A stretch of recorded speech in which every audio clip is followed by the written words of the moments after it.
all I can do about it, the only thing that I can hope to accomplish is maybe help a few of you who watch these videos that I make truly begin to understand why what it is that we're doing is the right thing to do, despite all the nonsense that you hear from the other side, and give you the guts to tell your doctor you think he's wrong.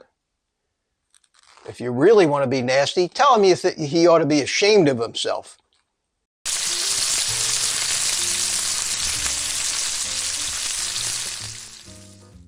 Well, good morning, everybody.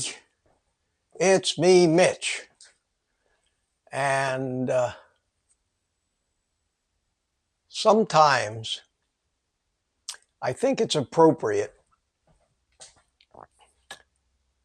In fact, I think it's necessary to just get a little pissed off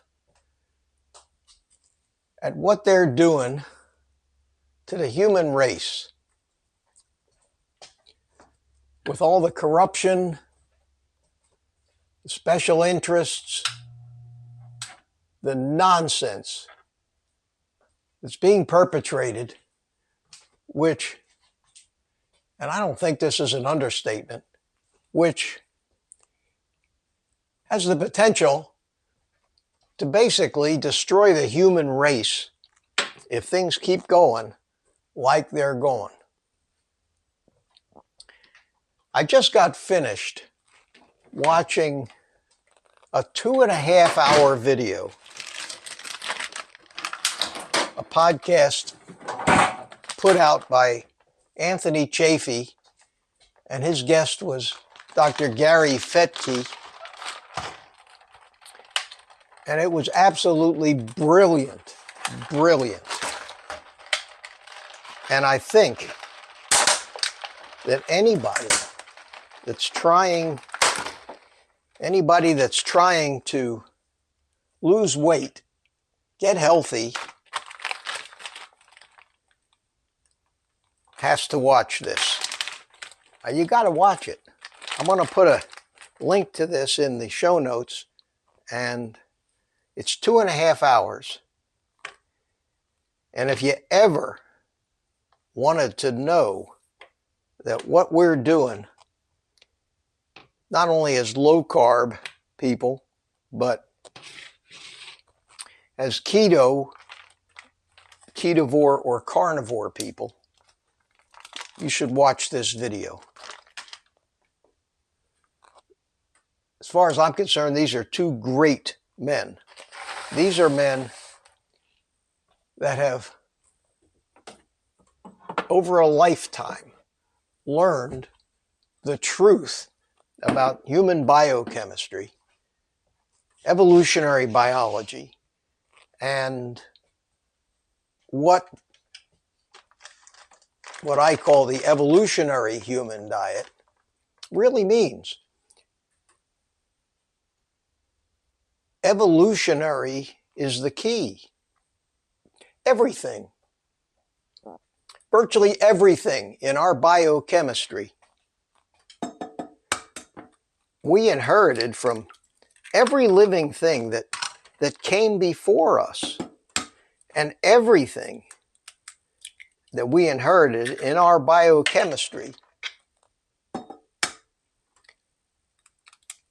at some point in time over the last 500 million years or so proved to be evolutionarily important and beneficial. Otherwise, that trait or that aspect of our biochemistry would not have made it into the next generations. And the history of what we now have as far as our biochemistry goes is evident with our science today. It's evident that we know where it came from. And we know pretty much at what point during the last 500 million years so many of these traits actually started.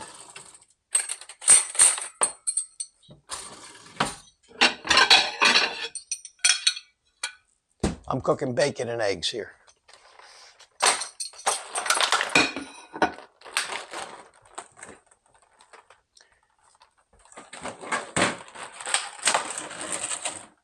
Also, knowing the origins of the really lunatic advice that we're given, especially by people that we're supposed to trust, the doctors that we rely on, the medical community, the hospitals, the drug companies, the food companies. What they've done, and I've already talked about the origins of our food pyramid and the so-called accepted healthy dietary advice that we get from virtually everybody.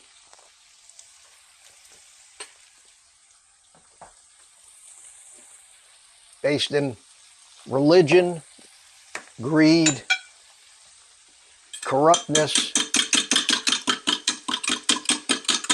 Excuse me while I beat my eggs.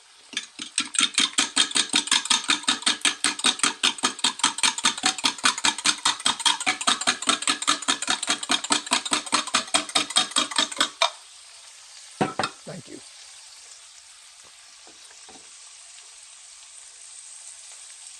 It makes sense, it's logical. Doesn't take a rocket scientist to follow the events of the last 100 or so years to know that most of the people who follow all of this stuff, which is the majority of people, save for the low-carb community, are doing whatever they can to just perpetuate this nonsense, mostly out of ignorance. Sometimes when something's around long enough and people continue to offer it up as fact, it becomes accepted. That's just a human trait. Even if it goes against every bit of biological evidence, it doesn't matter. They call that eminence-based. Doctors talk about the guy with the longest white coat. He espouses something as truth, and you're supposed to just accept it.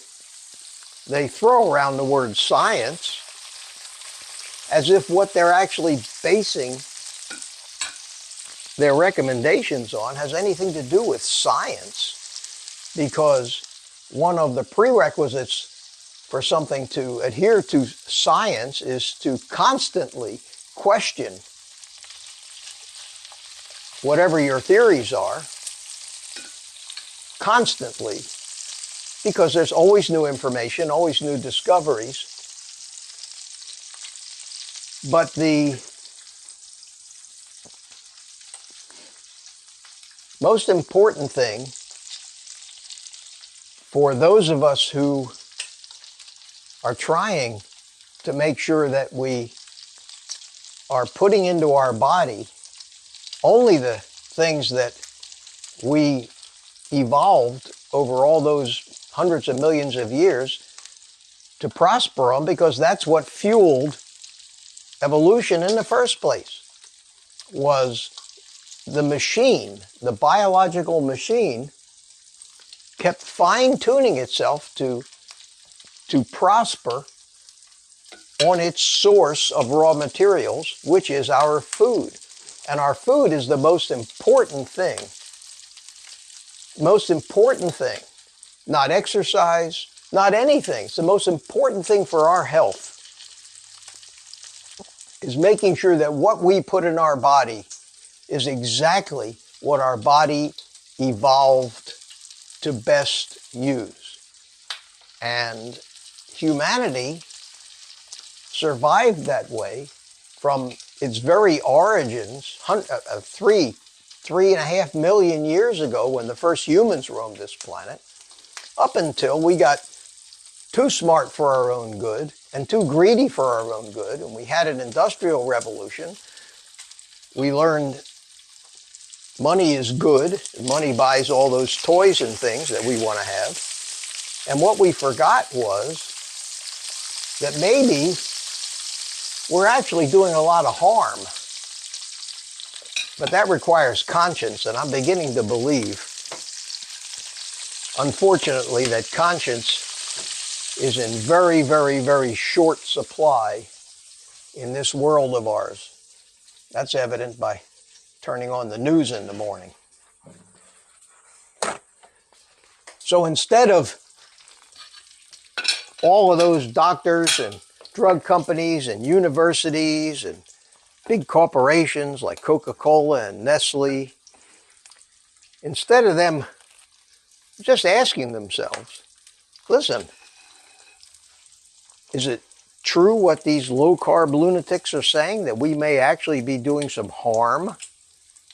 Is it true that even with all of our advice, we can't blame the people anymore? We can't just say, well, you're just not following our advice, when the evidence is there. The decrease in animal product consumption, the increase in plant foods and processed foods and sugar especially. The evidence that fructose is a poison. And if you watch that video I told you about, you'll hear Dr. Fettke go down a litany of the deleterious effects of fructose on our body. And it is amazing. And I've heard all this stuff before, and I believe all of it because I found out that when I put it to an experimental test on myself, it worked exactly like it was expected to work if that was indeed true. So, look at that. I normally eat 4 strips of this bacon, but there was only 3 left in the package, and I didn't have the next package thawing overnight, so we're just going to have to settle for 3 strips of this, but it's very thick bacon.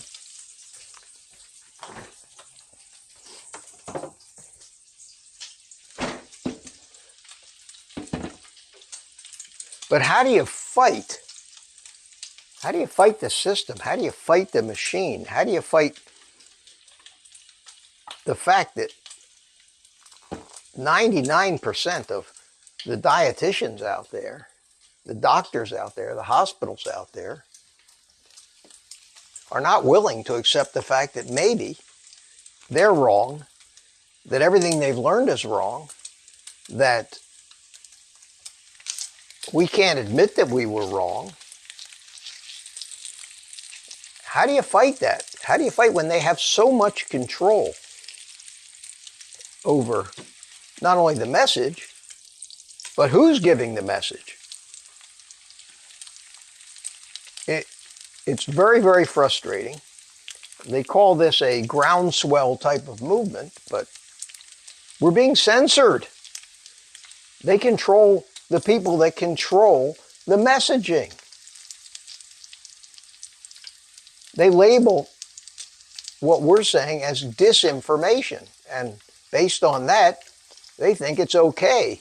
They actually think, some of these naive young people actually think that they're saving society from the evil meat eaters.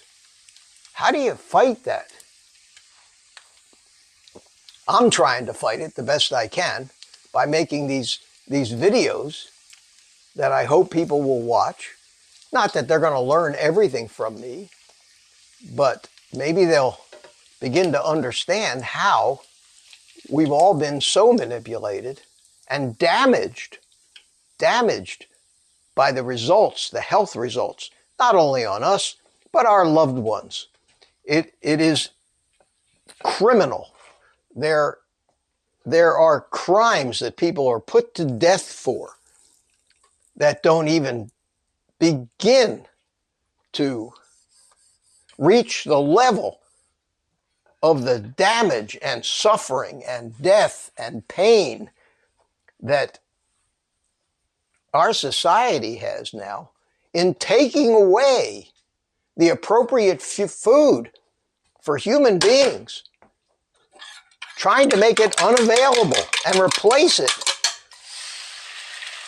with food that only played a role in our evolution as survival food. Sugar, plants, fructose, all of those things are survival food. Seasonally, they're supposed to only be available for at most 1 month out of the year. They didn't have trucks and airplanes to bring oranges from Brazil until very recently.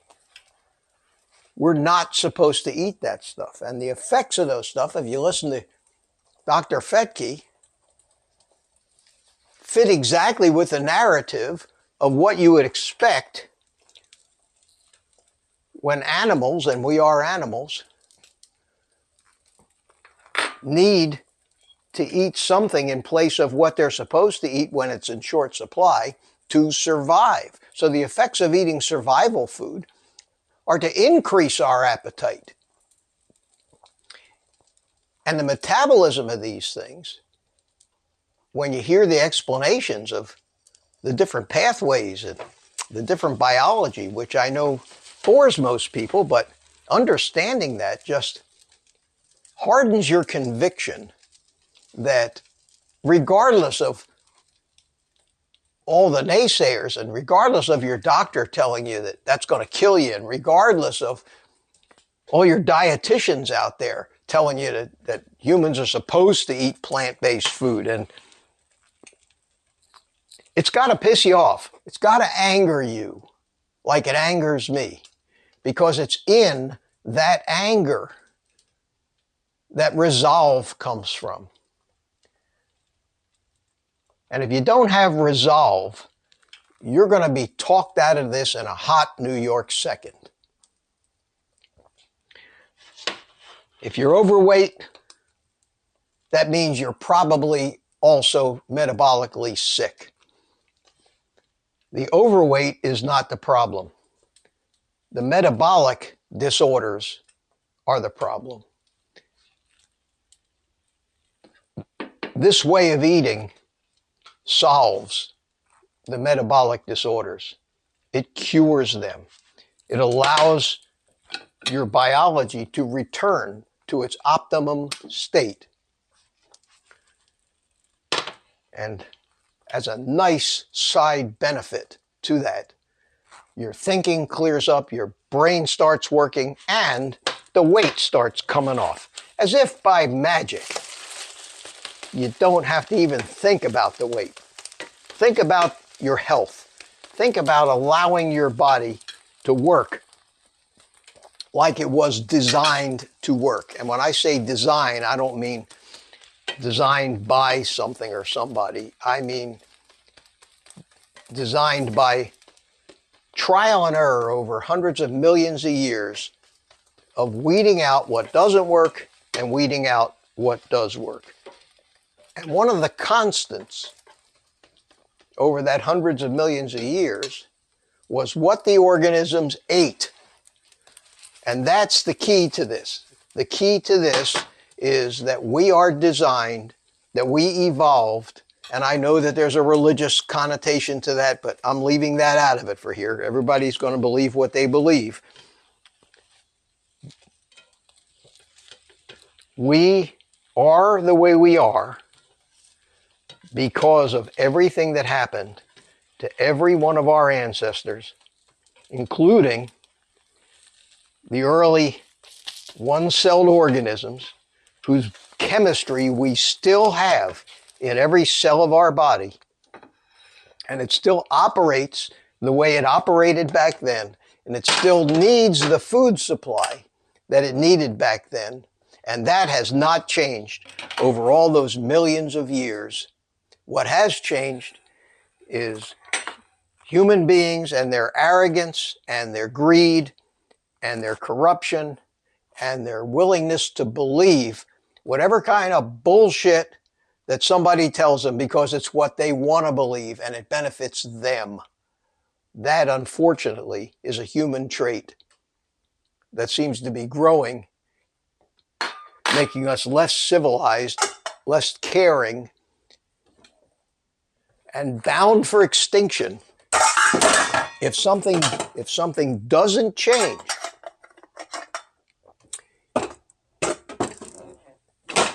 And it's going to, unfortunately, take a long time to change. So all I can do about it, the only thing that I can hope to accomplish is maybe help a few of you who watch these videos that I make truly begin to understand why what it is that we're doing is the right thing to do, despite all the nonsense that you hear from the other side, and give you the guts to tell your doctor you think he's wrong.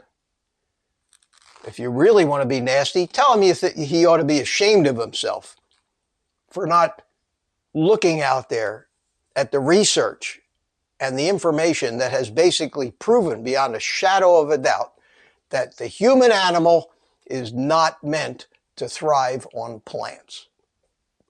We're meant to thrive on animal products, regardless of the propaganda they put out, the fraudulent studies that they claim to be science.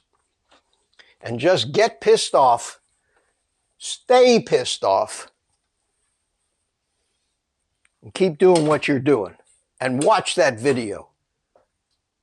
I don't care how busy you are. Sit down in front of the TV.